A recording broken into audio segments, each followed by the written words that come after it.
Good morning students. I welcome you to the second video on school management paper.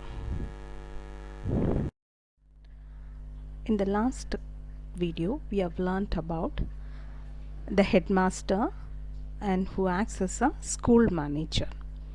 We have learnt very clearly that the headmaster is considered as a captain of the ship and he is the mission which runs the institution. We have learnt that his role can be studied in two roles. One is academic and another one is administrative. We have learnt about what is inspection and supervision in the previous class. Today let us continue with the other role played by a headmaster in a school administration. You know, inspection is a planned procedure. Inspection is done to examine the activities that improve the quality or a smooth functioning of any institution.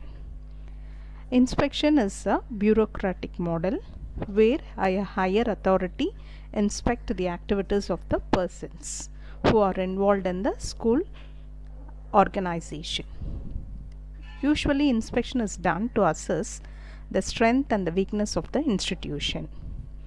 It also helps to find out the problems which are found in an institution and what are its possible solutions to overcome those problems.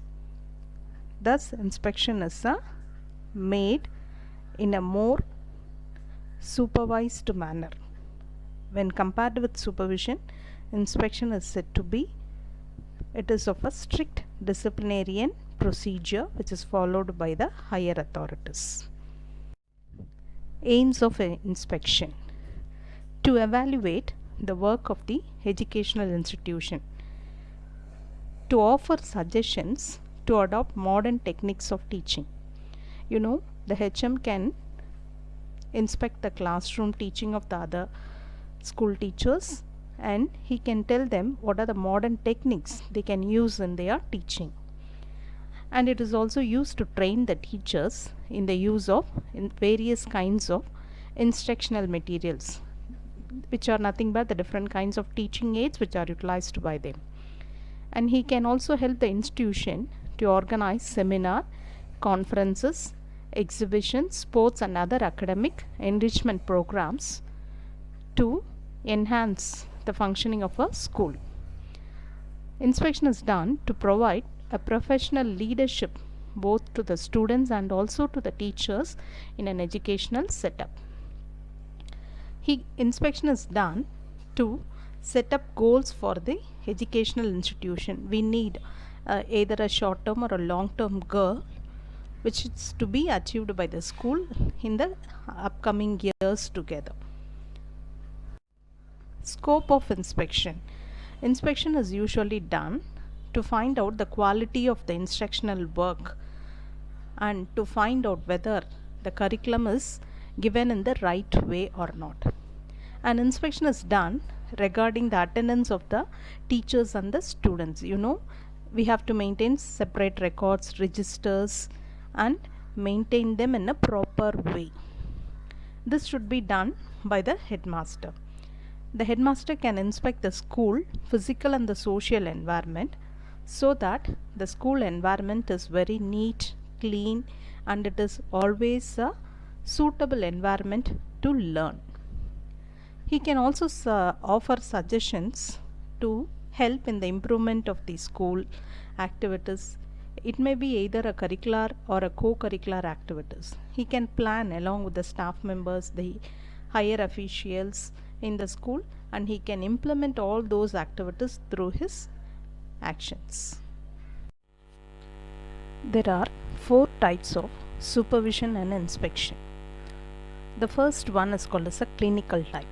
You know, we go to a clinic after we get a sickness or a illness. Likewise, here the inspection is done by the supervisor to analyze the problems which are found inside the school campus and he will suggest some measures along with the teachers to overcome those problems. So there are certain steps involved in clinical type. Number 1, observation. Number 2, analysis. Number 3, strategy planning. 4, conference. And 5, post-conference analysis, which is nothing but follow-up activities. You know, observation is done to find out the working of a school organization. After finding what is the work, and you have to analyze whether it is done in the right way or not, where we find the pitfalls. And after finding the pitfalls, we have to plan out certain working plans so that we can achieve the goals. Then we have to put it into use. That is what the conference, which means we have to put it into use. And after putting it into use, we have to find out a follow-up activity to find out whether the measure you have taken to solve the problem was done or not. So here the supervisor will analyze the data and discuss his analysis with the teachers so that there is an improvement in the instructional strategies. The second one is called as a preventive type. Here the supervisor beforehand, that is before getting into the study itself, he will anticipate certain problems and helps the teacher to avoid those problems or shortfalls or deficiency in his classroom teaching. This type of inspection will help the teacher to meet the situation with more confidence because they are already aware of what are the problems that may face in their classroom. So this is called as a preventive type of inspection. Then the third one is a creative type. Here the teacher and the supervisor, namely the headmaster, they work together in a collaborative manner to evaluate and describe each other's work. So it will promote a freedom, flexibility, and encourages an open-mindedness among them. So when there is a freedom and flexibility, that is, you can do it in your own pace, that is flexibility, is it not? So there is an open-mindedness. So this type is said to be the best type of inspection and supervision. Then the last one is a constructive type. Here the inspector acts as a friend, philosopher, and a guide.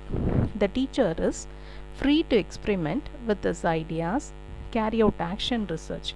You know what is action research? That is a research which is done to solve the day-to-day problems which are faced by the teachers in their classrooms. And it is encouraged to be innovative, cooperative, and enjoy a social climate. In the constructive type, there is innovation. Innovation is nothing but inventing new things. Cooperation. When there is a mutual cooperation between one person and the other, they enjoy a very good social climate. Then that is, the types of supervision can be classified into creative type, constructive type. Then what are the other types? The other types are clinical type and preventive type. Okay. Guidance. The headmaster can play the role of a guiding person. You know, guiding and helping is not one and the same. Guidance is given by a person who is having a higher experience, okay, to a person who is having a less experience. A HM can guide his students in selecting the subjects at 10th standard or 12th standard or even at their college or degree levels, because based upon their interest, their capability, he can suggest them what they can select and where they will shine better. And the HM can also help the teachers in solving problems of discipline which are faced during the teaching learning process. He can also help the parents in supervising and planning the activities which will help towards the education of their wards, because many parents would not be knowing what are the ways I can put into use to make my child learn better. So a HM can guide in this way. Then he can also guide the higher authorities in the matters of curriculum planning, textbook selection, school organization, framing the educational policies, and also what are the ways he can solve the educational problems inside the school campus. Then the next role of a HM is maintaining the standard of this institution. For maintaining of standard, he can request the management to appoint a well qualified staff. If a school is going to have a well qualified and well experienced staff members and dedicated staff members, so the work of a HM becomes very easy. So he can ask the management to appoint a well qualified, well experienced staff members. The HM also can conduct staff meetings regularly and check whether the teachers are teaching with the well prepared lesson plans and they are using proper and appropriate teaching aids in their classroom teaching. He can also arrange for a demonstration or a model lessons, inviting the experts from DIET, SCRT and NCRT. What is NCRT? National Council for Educational Research and Training. Likewise, State Council and then District Council. He can also organize for subject clubs in the schools. Tamil clubs and other different types of subject clubs will enhance the curriculum and the knowledge of the students. He can also arrange for in-service training programs for the teachers.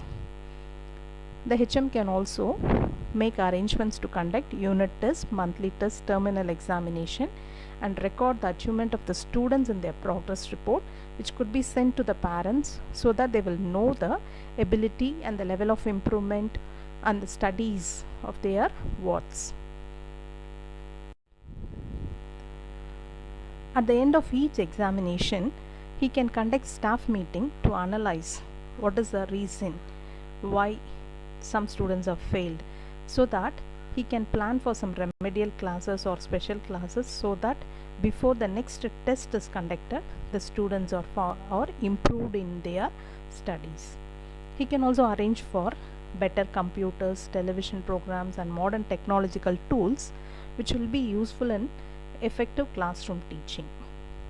He can ensure that the teachers complete their syllabus in time and in a systematic way. The HM can organize institutional coaching or an extra coaching for the benefit of backward students or enrichment classes for the bright students or the advanced students. The HM can also plan for graded assignments and the challenging assignments for weak students and bright students. So because we can't give the same assignment to every student, the assignment should be graded or it should be planned according to the level of the students. Depending upon their level, the students should be given the homework or the assignments. The HM can ensure that the students will utilize the library facilities effectively. Most of the students don't turn up to the library. So it is the role of the teachers and the HM to inculcate the spirit of going to the library and learning from them to enhance their knowledge. He can also conduct competitions regularly to develop the good reading habit among the children. The HM can arrange monthly meetings with the parents and the teachers. So the PTA meeting reflects the functioning of any school. So through the PTA meeting, the parents and the teachers will have a very good cordial relationship and they will all work together to the improvement of the students. It will encourage the students in participating various competitions such as essay writing, debate, seminar, music, dance, painting, etc. Thus, the ultimate function of a headmaster is to see the teachers teach and the students learn more effectively. Thank you. Thank you.